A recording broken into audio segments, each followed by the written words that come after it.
हरे Krishna. Hello friends, मैं चंदना सोनी को उम्मीद करती हूँ आप लोग सब ठीक होंगे, ठीक ही रहेंगे। आपको मैं घमंडी राजा की कहानी सुनाती हूँ। एक राज्य में एक राजा राज्य करता था और बहुत ही घमंडी था। लोगों को कुछ भी नहीं समझता। जब सेनापति अपने साथ कुछ सिपाहियों को लेकर वसूलने के लिए जा ही रहे थे तो रास्ते में उन्हें एक आदमी मिला और सेनापति ने उस आदमी से कहा कि तुमने बहुत समय से अपना कर नहीं दिया है। उस पर आदमी ने कहा कि मेरे पास अभी कर चुकाने लायक धन नहीं है। फिर सेनापति उसे पकड़कर अपने साथ ले गए, राजा के सामने उपस्थित किया और कहा कि आदमी कर देने से मना कर रहा है। उस पर राजा ने कहा कि उसे अगले दिन बुलाना, मैं उसे सज़ा सुनाऊंगा। आदमी गिड़गिड़ाता हुआ कहने लगा, महाराज मुझे माफ़ करना, मेरे पास इतना धन नहीं है जिससे कि मैं आपका कर चुका सकूं।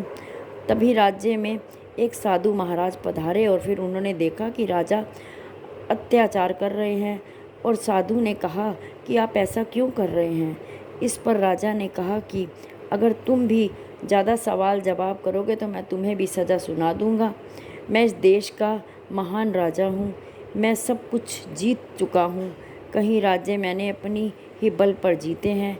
इस पर साधु ने कहा कि अगर तुम सब कुछ जीत चुके हो तो मेरे एक सवाल का उत्तर दो। अगर तुम सही उत्तर दिया तो तुम खुद समझ में आ जाएगा कि तुमने क्या जीता है।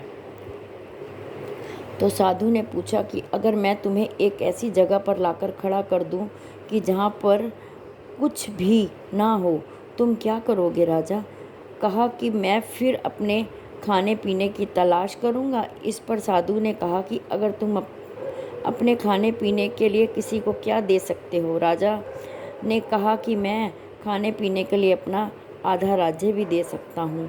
फिर साधु ने कहा कि अगर मैं अपने आधे राज्य पर भी ना मानो तो तुम मुझे और क्या दोगे। राजा ने कहा कि मैं राज्य दे दूंगा। फिर साधु ने कहा कि आप देख लो कि तुम्हारे पास क्या है।